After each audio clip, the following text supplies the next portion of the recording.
Предлог за разрешување на јавниот обвинител, интерпелација за 5 членови на судскиот совет, притисок врз уставниот суд од страна на опозицијската ДУИ, аларм од САД, судиите да одолеат на политичките влијанија, турбулентно во судско-обвинителскиот систем, периодов во фокус е судбината на судството со акцентирање на потребата од подобрување на неговата независност и ослободувањето од политичките стеги.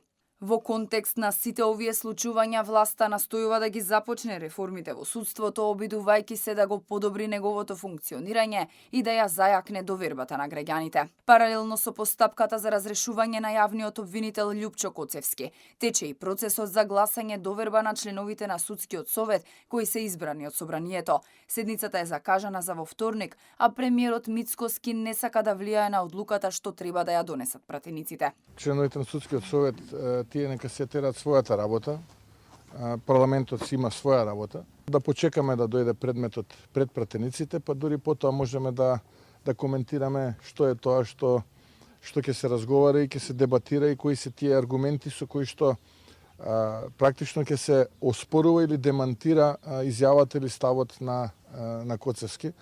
Јас можам мое мислење да кажам дека апсолутно не се сложувам со неговиот став и со неговото мислење.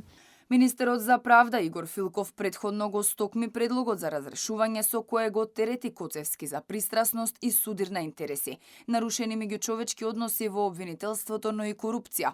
Јавниот обвинител пак смета дека немало ниту еден основ за тешка дисциплинска повреда која може да доведе до негово разрешување. И додека се очекуваат промени во јавното обвинителство и судскиот совет, Уставниот суд е на удар од ДУИ и незиниот обид да се меша во одлуките на судиите по прашањето за законот за јазици.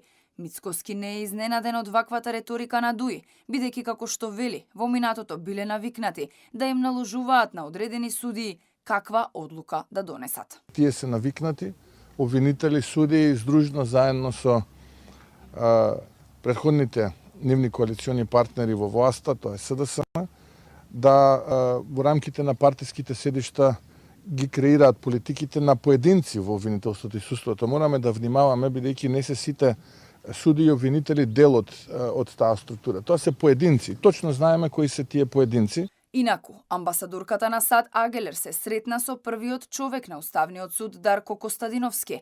Таа порача дека судиите мора да работат независно и непристрасно и ја изразила поддршката на САД за враќање на довербата во правната држава преку транспарентни постапки и одлучување исклучиво во согласност со Уставот и законите.